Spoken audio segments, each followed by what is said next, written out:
Hello, I'm Cornelius Smith, and this is Piff Smixel.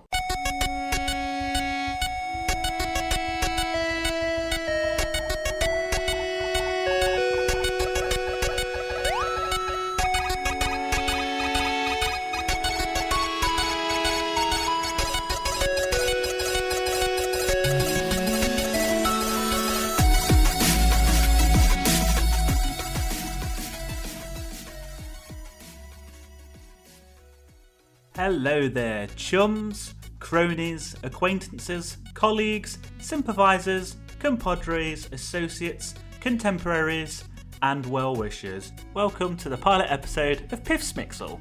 What I wanted to do with this episode was just kind of give you folks a rundown of the kind of things you can expect from the show going forward, what we're going to be talking about, some of the themes, some of the chats we're going to be having. Primarily, this show is about looking at video games, TV shows, movies, general nerd and geek culture, with a particular slant on nostalgia. What I mean by that is essentially people's experiences or memories of particular things. So for example, we're going to be doing a lot of shows on a few retro games. Most review shows tend to go down the route of, we're going to review the graphics or the gameplay or the music. Yeah, we're going to be looking at those things, but I'm going to be trying to put a little bit of a spin on it, more in a sense of how people kind of felt at the time, how they feel now, does it hold up, their experiences playing the games, how they first became involved with it. So essentially, I want the human story behind these experiences of playing these games, watching these movies and these TV shows. But most of all, I just want to get a sense of opinions, essentially. Because as somebody that's always struggled to express himself over the years, I do think that this sort of medium is really effective in just letting that all out. I just want to get it all out there. So one of the main themes of the show going forward that I want to get going is a round table feel of myself, obviously as the presenter, can't do it without me. Hello, centre of the universe right here, I wish. And then having kind of maybe two or even one person alongside me just having a chat. But the dynamic that I want to create ideally is perhaps maybe somebody that's experienced this sort of thing before, the TV show or the game or the chosen subject. And then, I don't know, maybe someone that hasn't even seen or heard or played this particular thing. So essentially a fresh set of eyes, somebody's going in cold. I think that'll make for quite an interesting dynamic and a good chat. Whether that will work, it does remain to be seen, but that's kind of something that I want to get going forward. So today is not really going to be about that because it is the pilot episode, so I do need to get a few things out there, get this thing going. So today's theme is going to be games that have rocked my world. Now, what exactly do I mean by games that rock my world? Not necessarily my favourite games, although many of these are in my favourites list, so yeah. But what I mean by that is that sometimes when you play a game, you don't always fully appreciate how good it is necessarily until later on. It can take a while, it can take a few playthroughs. In this instance, games that rock my world, I categorise those as being games that essentially, that first playthrough, for whatever reason, they just completely got me. They rocked me to my core. There are very few games that have ever done that. There's going to be people that are going to be sat there thinking, why on the hell are you leaving this game out, or that game out, or you die now, bastard. No, there are games that I now adore. I'll give you the prime example, the Mass Effect series. People are going to be like, why did that not rock your world? No, they did as a whole. I'm talking about just completely owned me. Now, those games did eventually because as a collective trilogy, just incredible. But unfortunately, I can't. It's kind of the second rung. But goodness me, do I adore those games. Like, just completely and utterly adore them. Another prime example, Half-Life 2. Which I consider, and I still consider to this day, to be the greatest first-person shooter ever made. Ever. No one's topped it since. However, as we'll find out later, the first game is on the list that rocks my world. Subjectively speaking, I think that 2 is a better game. So therein lies my point. It's just about, as I said before, the experience of the game. So let's get into this. First game on my list, I don't really need to give an introduction because I've just mentioned it, and that is going to be Half-Life. The debut game of Valve, the one that started it all, and quite frankly, just game changer. I've often said that Half-Life, as far as I'm concerned, and this opinion has caused a few debates, very heated ones I might add, that Half-Life is the most important first-person shooter ever made, at least in terms of how video games are today.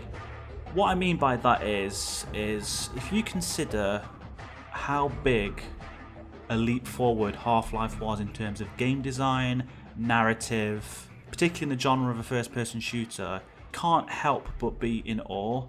Me personally, I think that there's a bit of an almost an occultish refusal by some people to accept that Doom is was a very limited game in terms of its influence, because yes, Doom is a precursor to games like Quake, which would then inevitably become Half-Life, same engine.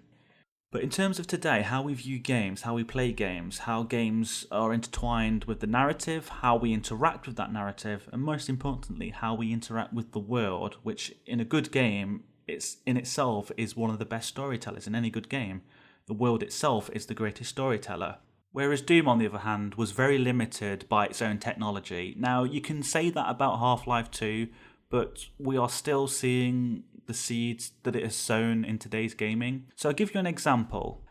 That incredible intro. The first minutes of the game, you're not really playing the game per se, but you are interacting with the world. You are experiencing this world. That tram sort of ride into the Black Mesa facility is just incredible. I can't remember really any games that were really doing anything like that before. This cold opening with no kind of jump in with your gun, get going, let's shoot people, let's blow shit up. That wasn't there. This was an exceptional piece of storytelling. It was essentially saying, here is this facility, here is this world. We're going to show you this, we're going to show you that. Hey, you never know, later on in the game you might see this part. Oh, look at that. Look at that amazing bit of graphics there. Look at the character animation of that NPC over there. Look at the way that the sound works here. It was essentially a technical showcase in the intro of a game, giving the player a sense of what to expect. And honestly, the first time I played this game, it's quite funny actually. This game was released in 1998. I didn't play this game for the first time until 2002. Legitimately. I played this game circa 3-4 years after it had been released. So you'd probably think that certain parts of the game wouldn't have held up well, but absolutely, completely and utterly, the game just awed me. I'd played first-person shooters that had been released after that weren't even half as good. Aliens vs Predator, love that game, played it to death on the PC. But when I fired up Half-Life for the first time, it just got to me. From that initial tram ride, that first section of just interacting with the NPCs, the stupid harebrained scientist, Barney, the guard, and just, again, we weren't into the action of the game. There was at least another good 10 minutes of just running around this facility, messing around if you wanted to. There's the famous scene of destroying the dinner in the microwave. It was just that level of interaction with the world that just absolutely stunned me. And then we move into the great intro with the resonance cascade scene where you push the crystal into the machine, and then all hell just breaks the fuck loose.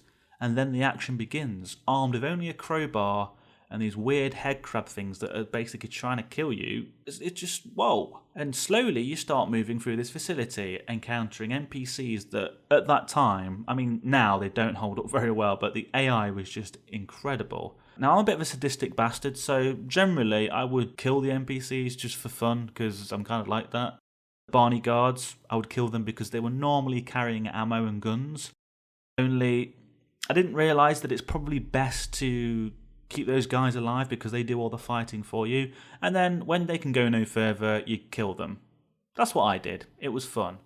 Enemy design, exceptional. The Vortigons, I just love the dynamic of those guys just teleporting in from anywhere essentially, and you have to be on your toes because they do a lot of damage. The head crabs added a great dynamic. They are kind of the little annoying shitheads that you can only kill really with a crowbar. The hound eyes that did the weird kind of charging and then releasing of an energy beam that would, energy wave. Like little dog thing. I don't know what the hell they were, but they were cute but freaking annoying. Really annoying. But I like the tension of jumping through and these different enemies that were coming at you. You've got obviously the zombies as well, which was slow moving, lumbering, very easy to kill, but just still very unnerving. The bull squids, the bloody annoying shits that fire acid at you. The grunts, which were just, oh goodness me, they were irritating, but they were a great enemy. Then you've got sort of some of the larger enemies, sort of what is probably considered to be the boss types. So the tentacles, some great freaking AI with those things where they were sensitive to sound, and you had to kind of use grenades to divert them and to quickly kind of get a route through to the next room. Now, this sort of level of sophistication in a game, certainly in terms of enemy AI, I had never seen. Also, what needs to be mentioned is the scripted sequences. For example, you'd run into a room, there'd be two scientists struggling to kind of stop a friend from being dragged into an air vent by a hungry alien, and then they all get dragged in, and then there's just blood flying everywhere. It's just kind of little scripted sequences like that feel as if you are interacting with this world and that you are part of this world. For example, where you see the Marines when they first arrive, and the scientists are like, oh my god, they're here to save us. No, the Marines kill them in front of you, thus planting the first seeds that, shit, I'm on my own. These army guys are now my enemy as well. So, yeah, thanks game. It's just that level of sophistication that I think got me, and that's why that game rocks my world in the initial sense. You know, the sound design as well, just exceptional.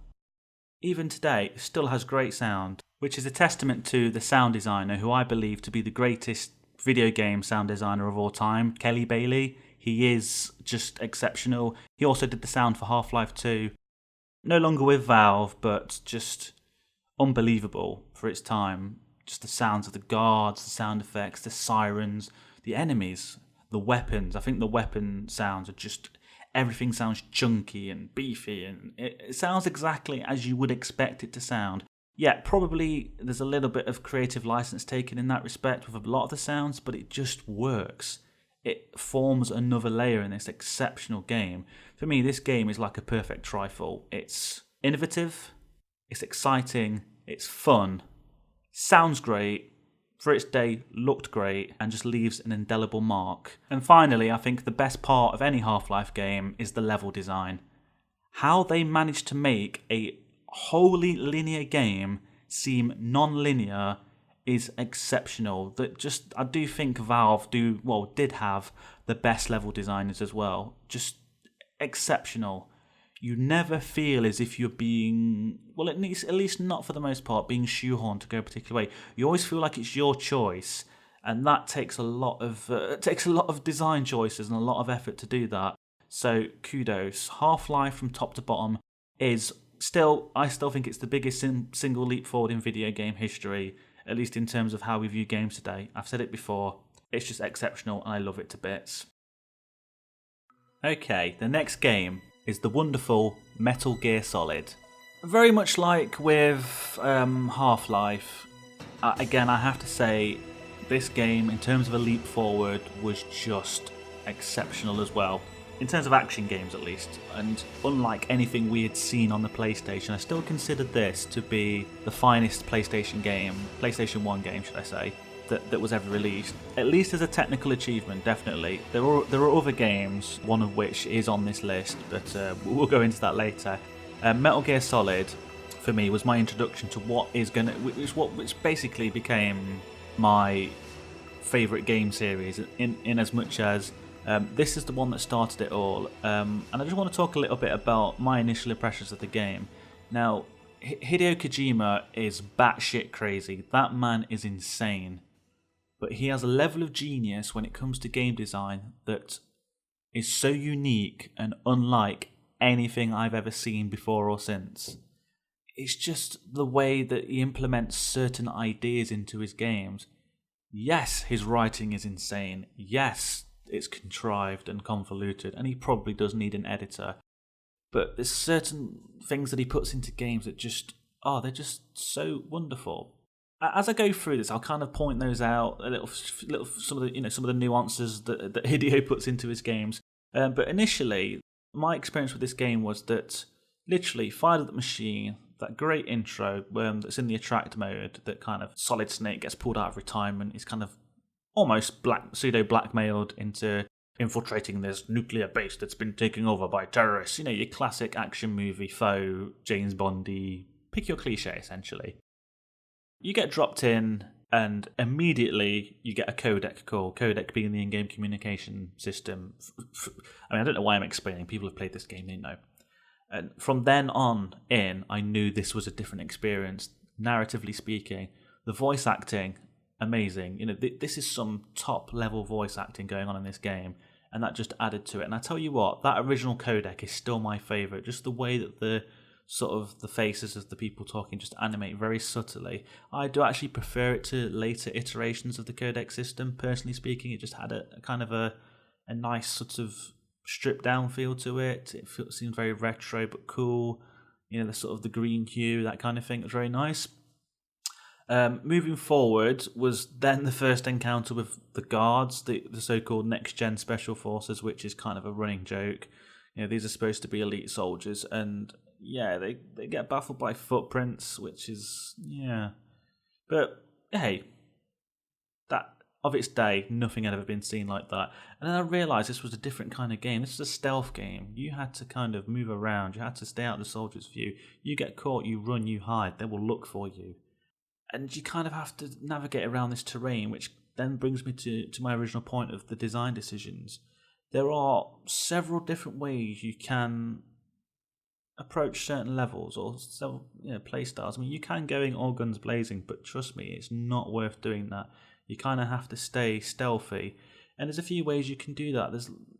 You can avoid surveillance cameras.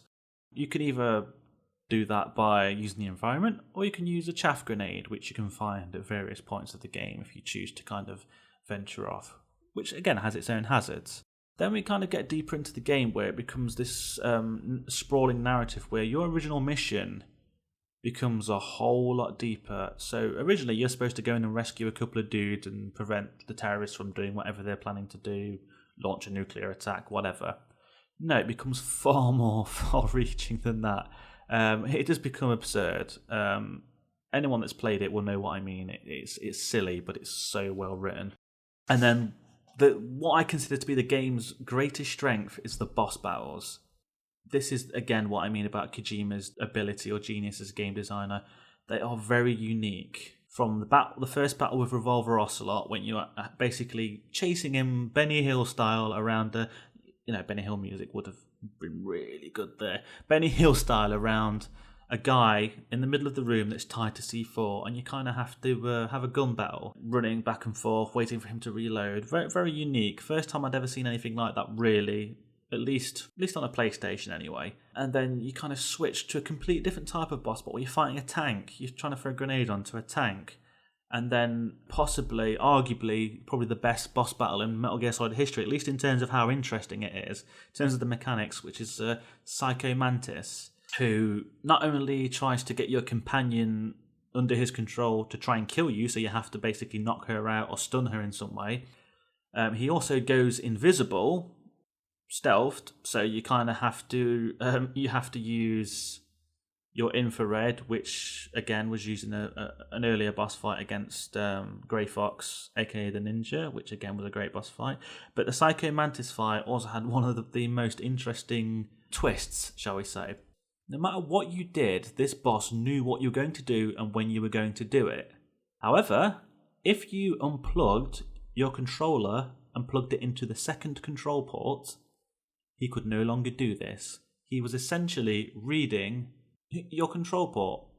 Another clever little trick was that he was also able to kind of manipulate items in the destructible items in the surrounding environment. It was throwing furniture at you, vases, tables, chairs, whatever. I just think that fight was just very inventive, and that kind of just epitomizes the level of kind of design in this game. There was other parts, like with the cardboard box, being able to hide. There was a section where you had to kind of get past some wolves, and they were basically aggressive towards you. However, Meryl, who was your companion, as previously mentioned, they love her. So what happens is, when you get through that first part of the level, if you want to kind of get through without the wolves attacking you, if you just hit Meryl in the face, quickly get in your cardboard box, she orders one of the wolves to come and wee on the box. So, if you equip the cardboard box whilst going through that area in future, the wolves leave you alone. But that is not something that's well known. It was kind of just an extra feature. And then you've got the other fights, like the sniper battles, which are exceptional, where you have to take diazepam, is it? I can't pronounce it very well. Basically, you have to take sort of drugs to essentially steady your aim because you're shaking too much.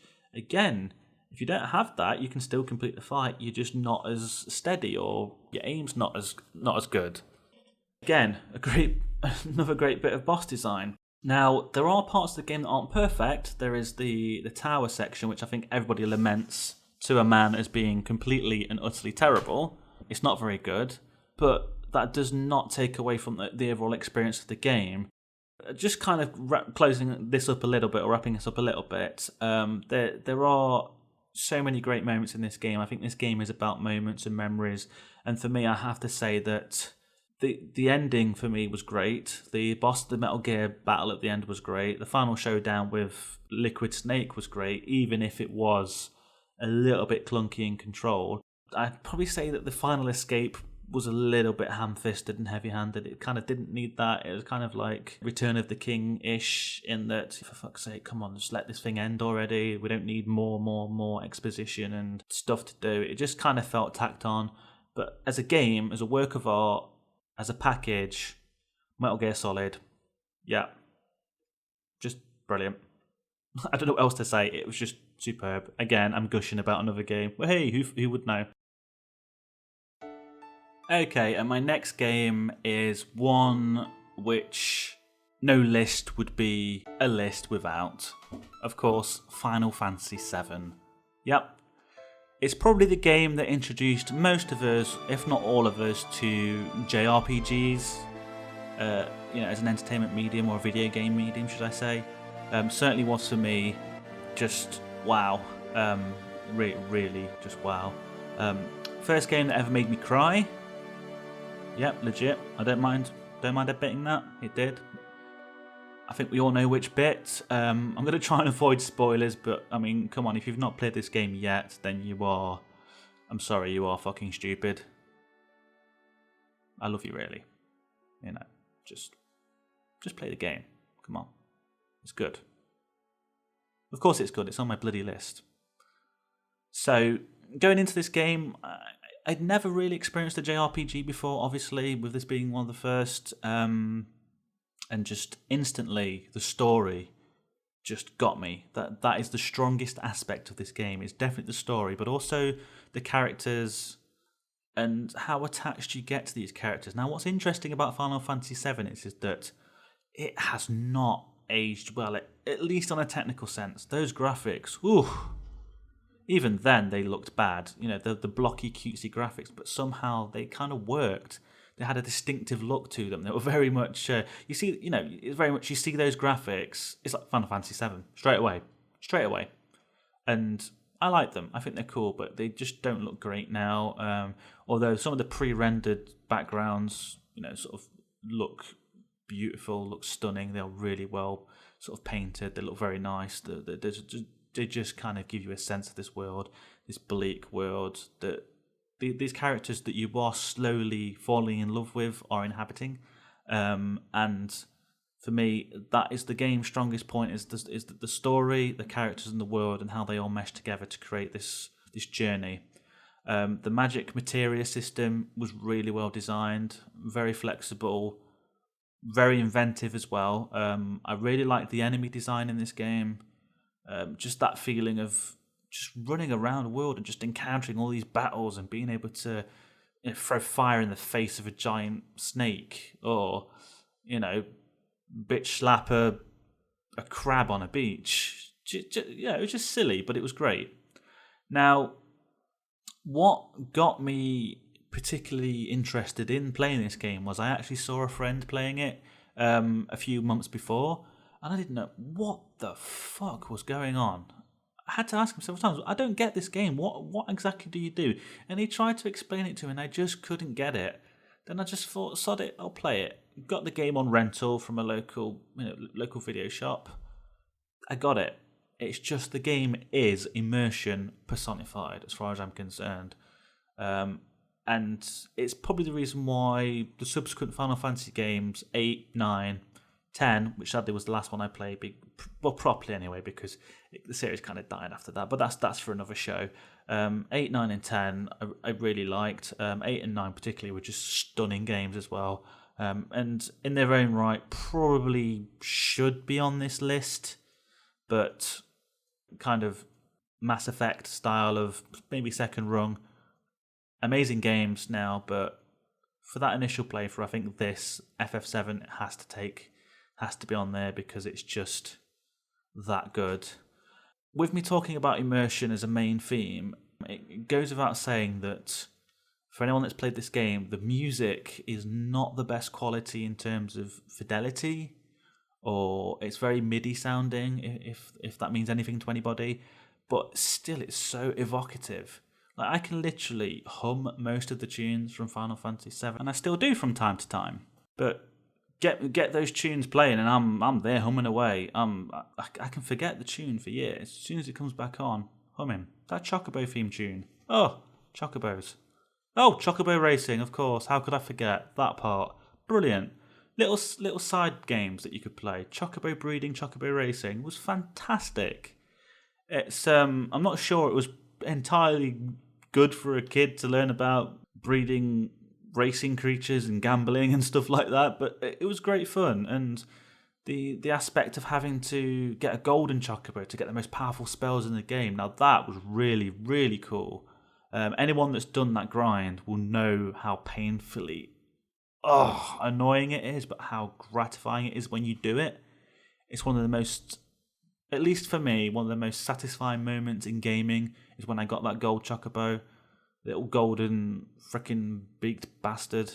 God damn it, you took up so much of my time, but sweet Jesus, when you get that Knights of the Round summon spell, it all seems so much more worth it. So, yeah, great part of the game. Then you had the other side games such as the snowboarding, which was always great fun, the submarine battles, Battle Square, just things that you're not even really supposed to take part in, really. It doesn't prevent you from finishing the game, but it's just little side things to do. And I think I'd like to think that's where a lot of the whole sort of side quest element of a lot of games have nowadays came from. That kind of, well, you know what? I don't want to go on the main path of the game. I want to go and do this. I want to go and play Rock'em Sock'em Robots in the arcade down the street, which you can actually do on this game. I want to go and snowboard down the side of a mountain and face plant 6 stories down off the edge of a cliff. I want to go and race some big frickin' birds. Whatever. Go and do it. Game's waiting for you when you get back. Story's not going anywhere. Go for it. And that element of freedom, although it is a very linear game, but that element of kind of perceived freedom was kind of fresh as well. I have to talk about Sephiroth, the villain of the game. I think there is almost a mythological status that has been attained for Sephiroth. Come on. He is probably the coolest villain in any video game ever, bar none. Just brilliant. But the downside to Final Fantasy VII is unfortunately the fandom. Very controversial opinion here, but I don't like the follow-up stuff. I don't like Dirge of Cerberus.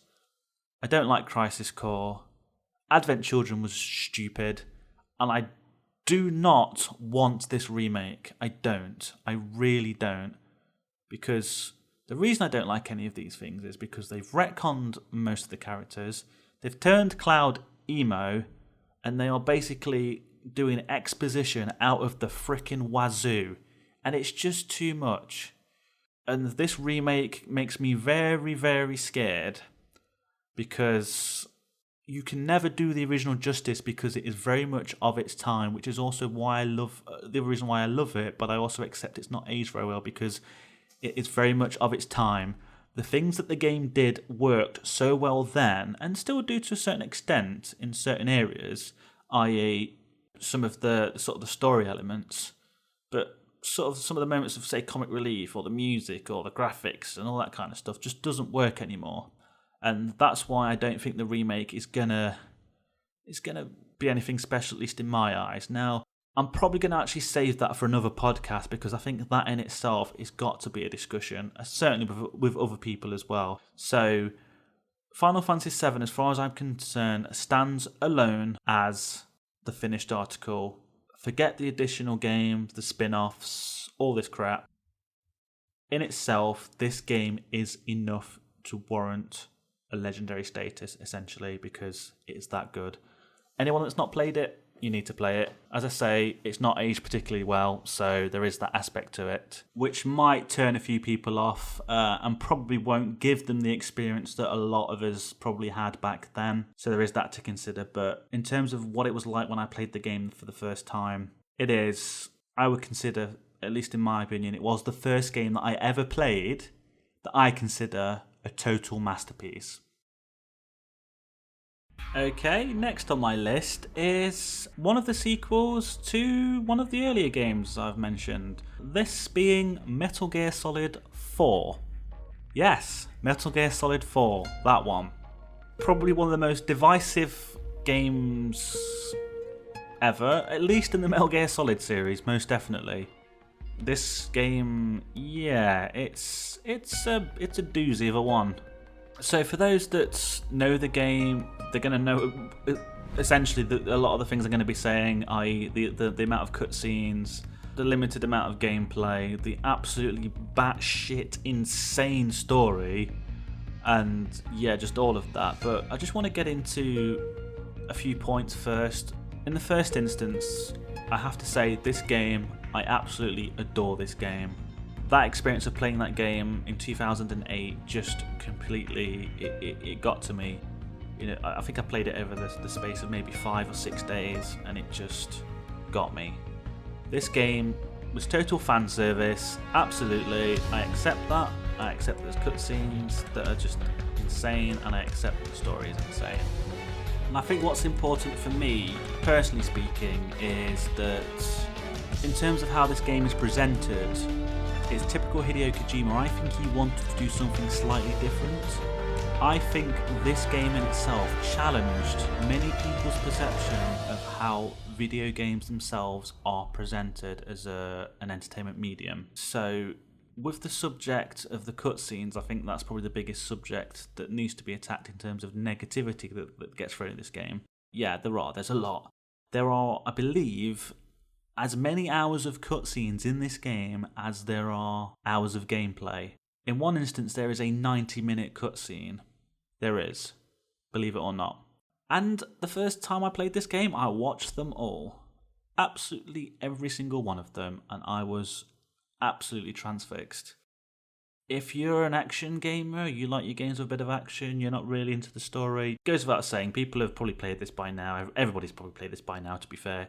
You know you have to stay away because it's not the game for you. If you're a Metal Gear Solid fan, you are invested in the universe of this world, the mythos, the characters, the story, the insane amount of plot holes and threads that need tying up, which are tied up in this game pretty well, then this is totally the game for you. This is pure and simple fan service, this game.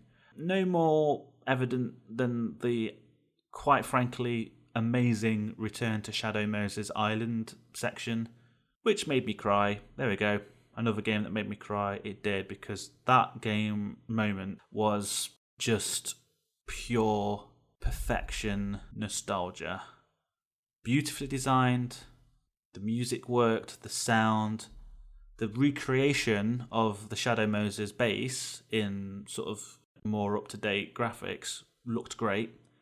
Yet somehow it still looked the same as the original PlayStation version. Kind of the little nuances, the little colour palettes, where things were placed. And what I really liked about this section was the sound design, the little flashbacks to codec conversations, but done in kind of a reminiscent sort of way, very echoey. The fact that since the first game, all the sort of marks of war, the bullet holes, the sort of explosions, the moments from the game, like wreckage of certain items, is still strewn around. It's like it's just this base has been abandoned and you're going back. And it just brought all those memories rushing back. Now, as I said previously, or earlier rather, Metal Gear Solid is another game that rocked my world. So you can imagine the feelings of nostalgia going back to this place and just being utterly flabbergasted and shocked because I was not expecting it. There's a great section before you hit this sort of act in the game where your character falls asleep and then suddenly you are playing Metal Gear Solid 1 again. And then it's sort of, your character wakes up because he was having a nightmare about the original game. So well done. So brilliant. Exceptional. That being the standout part of the game, there are others that are a little bit tougher to kind of comprehend.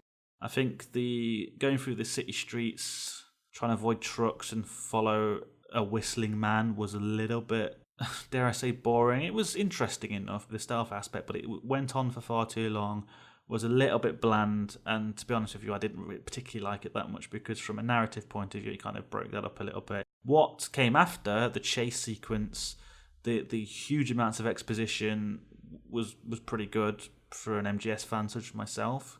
The earlier parts of the game, running around into war zones, playing both sides off against each other. Essentially, in these sort of areas of the game, you can go in and you have like two different sets of soldiers that are fighting across this battlefield. That you're not on anybody's side, you're not on their side or their opponent's side. Your mission is different.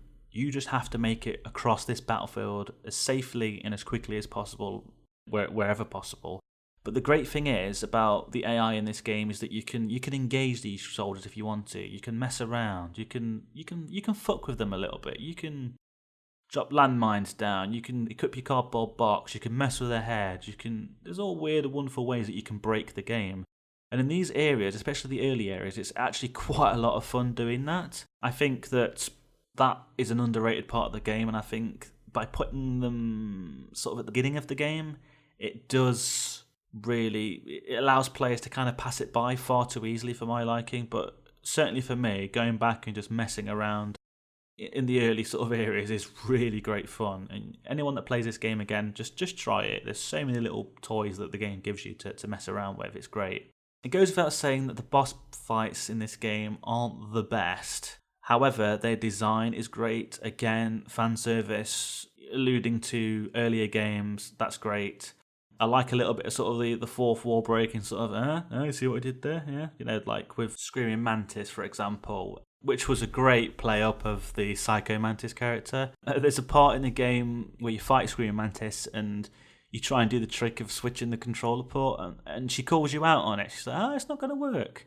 And then she starts reading, I believe Psycho Mantis did this as well actually, starts reading your save game files from your hard drive. It's like, you've been playing this game, have you? And playing that game. It's just really, really silly, but just a really nice sideways wink. The Beauty and the Beast unit, with this being the bosses, wasn't great. They weren't as exciting as other bosses from other Metal Gear Solid games, I'll have to be honest. I mean, even 3, which the bosses weren't great in that, but they were the fights were quite memorable.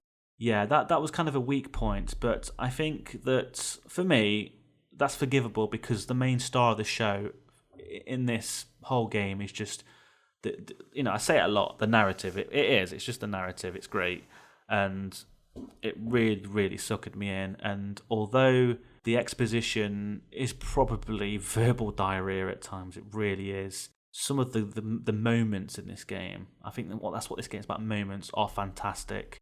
It's a little bit like the recent Game of Thrones thing. The episodes are getting so freaking bonkers, but you kind of forgive this thing of people teleporting around, this person being there so quickly, because it's been building for all these years, and then all these sort of moments are happening. It's like it is almost fan service. It is, and that's why I consider Metal Gear Solid 4 to be very much fan service in a similar ilk. That yes, these moments are absurd, but they're such a good payoff, and I think that's important. So Kojima tries to tie up the loose ends, and I think he succeeds for the most part, but leaves a lot of plot holes as well.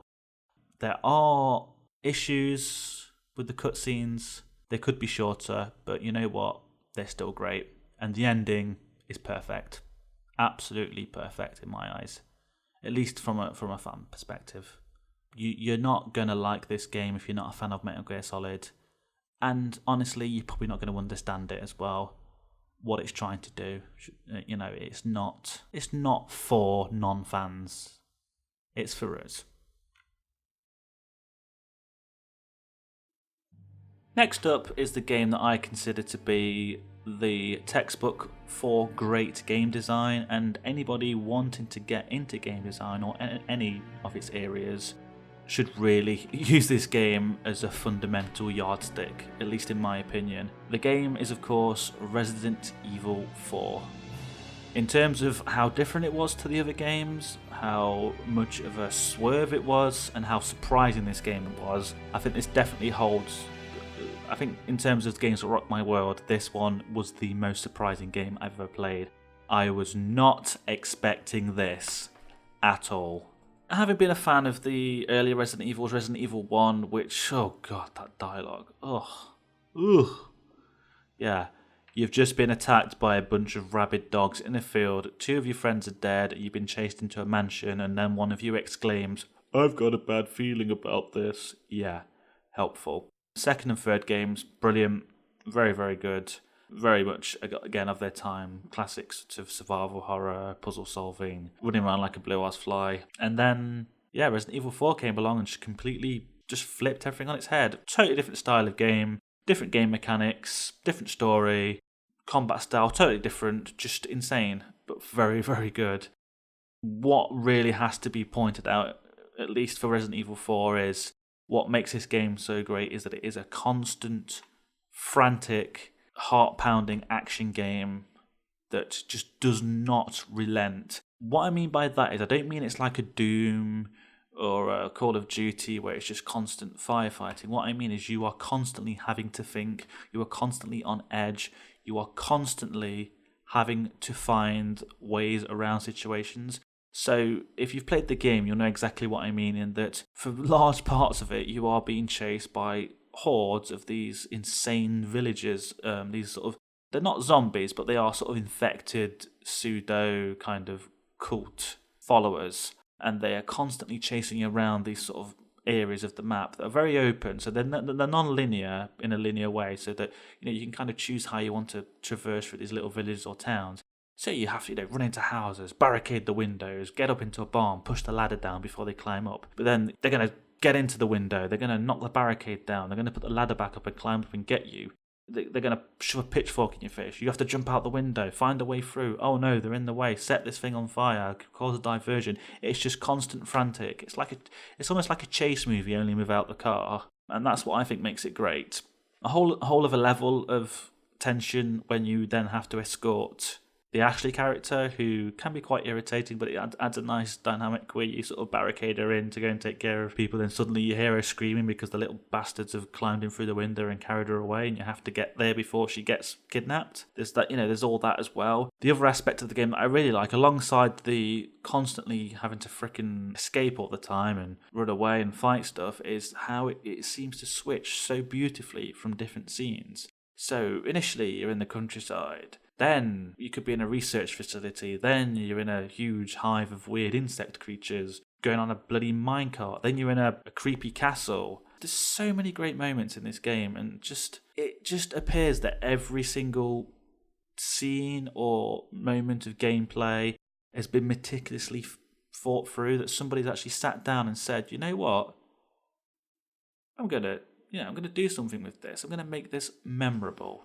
This is going to be memorable. I think that's the word I'm looking for, memorable. For example, there's moments where the main character, Leon, you are actually kind of having to just spectate while you take control of Ashley, the the NPC that you have to escort. Now, she doesn't have any weapons, so it becomes a completely different game. It becomes almost like an Outlast type game, where the only way you can really survive is by hiding, avoiding, dodging, and you're being chased by these insanely creepy sort of cult priests that are they're sort of getting closer, and as they get there, like, oh, it's horrific, but it's so great. It's so heart pounding. It's creepy as fuck. It really is, but it's just so well done.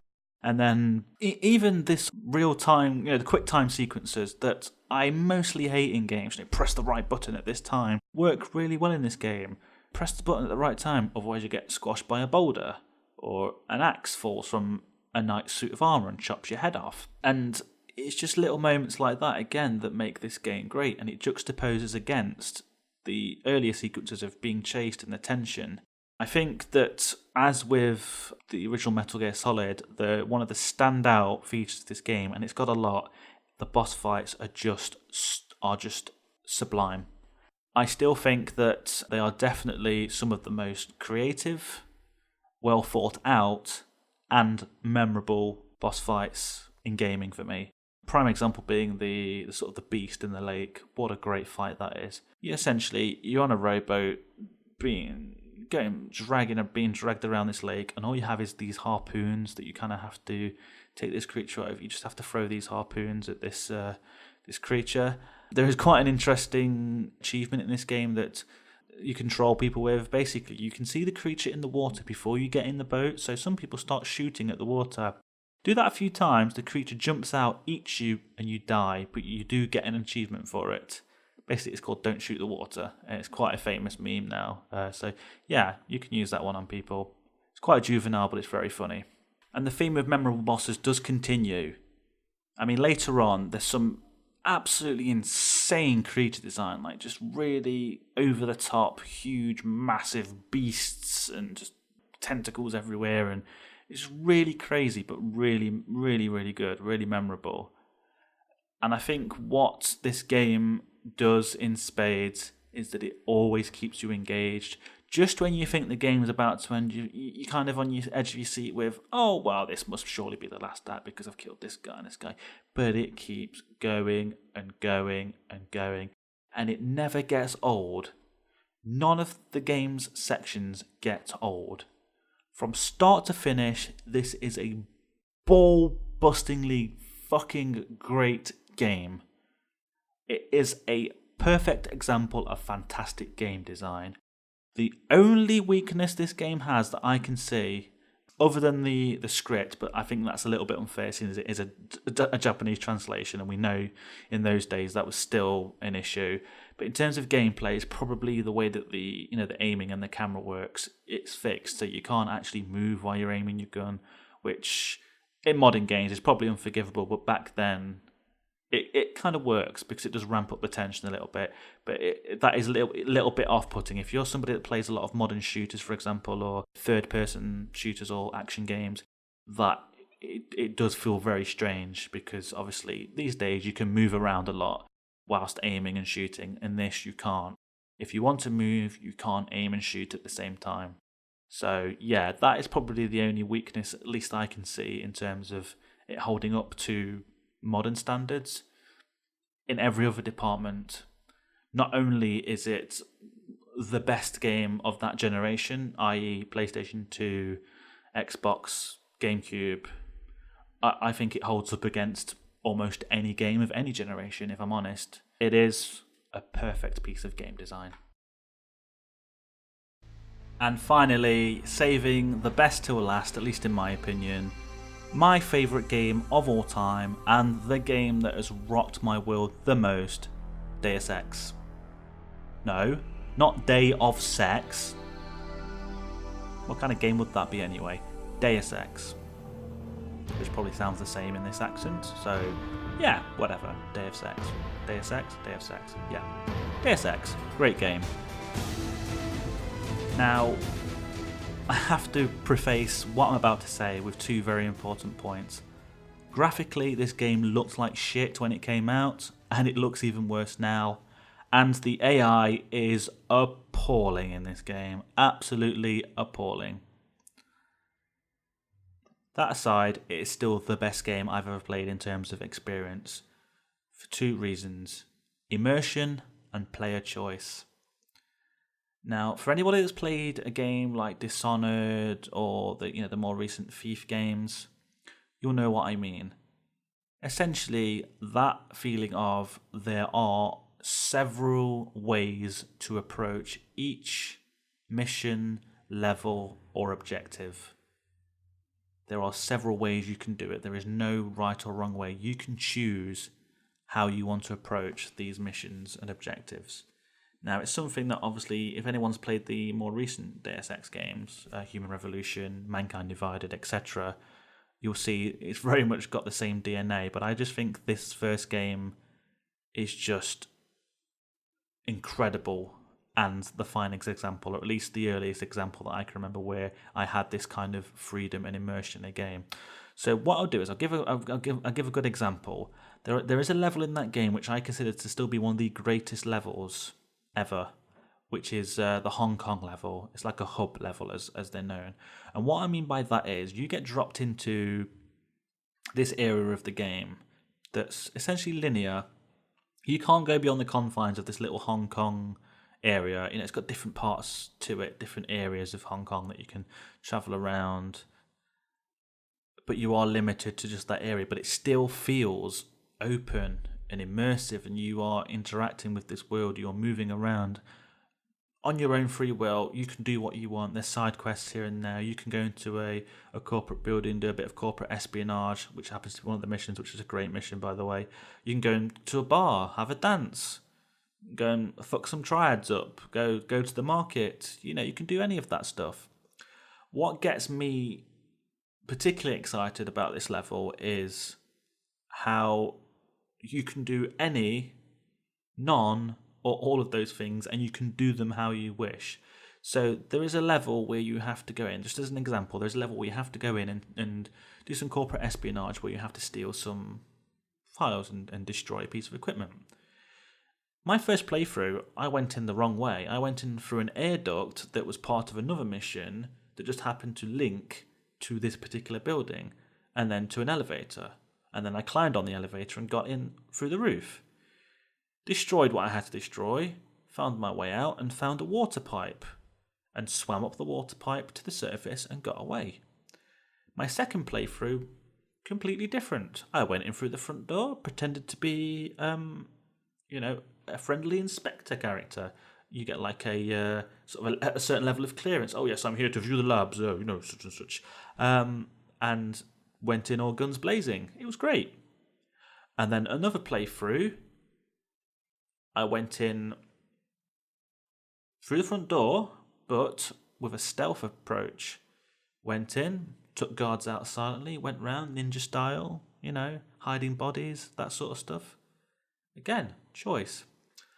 And I have seen, and I've researched this, there are at least, if I'm doing my maths correctly, to do that one mission, there are at least 7 different ways that you can do it, 7 different variations, all with really weird sort of connotations.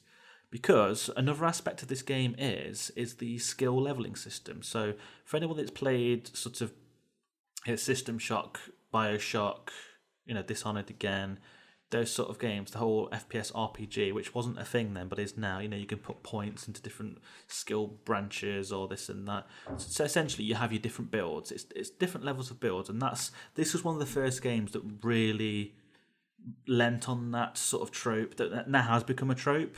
That lent on that trope so that you could play the game in your own style. So in Deus Ex, there's an element where you can hack your way through things. You can turn security cameras off, turn turrets against their masters. You can open doors to areas that contain, research specimens that escape and rampage, killing all the guards off so that you don't have to. Aspects like that.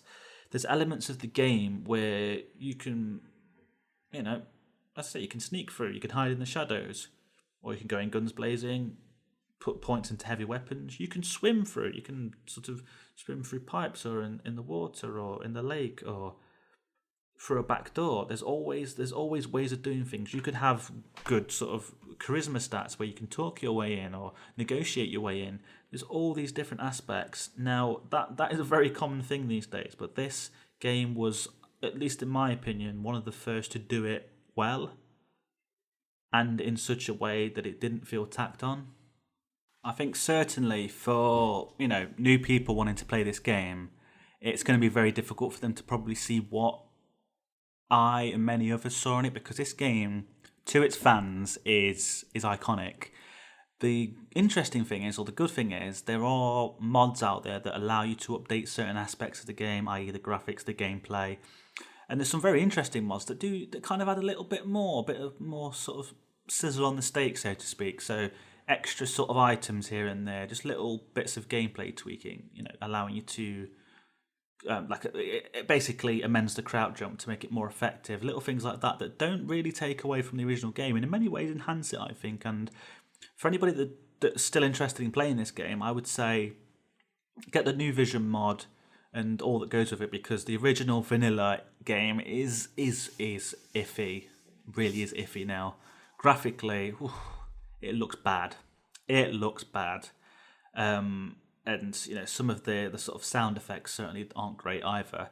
Now, for me, the strongest aspect of the game, or at least the one that's most memorable, is the music. I just think the music is incredible. Now, it does play constantly, but with this game being a cyberpunk game, and I'm into cyberpunk, dystopia, that sort of stuff, and it taking place always at night, which I think is a great touch, makes it seem a little bit grittier and darker, kind of bleak near future dystopian cyberpunk hellhole. The constant music kind of works for me.